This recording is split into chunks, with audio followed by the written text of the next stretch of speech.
Hi everybody, in this video I want to show you how to make a USB flash bootable. So to do this you can use different softwares. In this case I want to use Power ISO. So this is the Power ISO software. So locate and click on tools, and then here is create bootable USB drive, and then click on it. So here it asks for the administrator privilege, so click on OK and yes. So here we need to locate the image file that we need to make it bootable.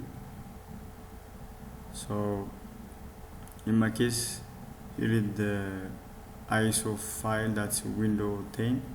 Select and click on open, and then after that we need to select the destination USB drive carefully, because not to format the other storage area. So in my case I do have already plugged in flash disks that is 16 GB, so select that one.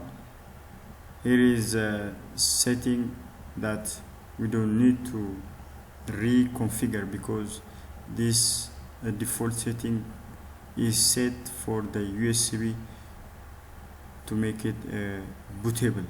So leave as it is, and then click on start here. Here it's warning us if you do have any file on the USB flash disk, then it will be overwritten. So just to continue, click on OK.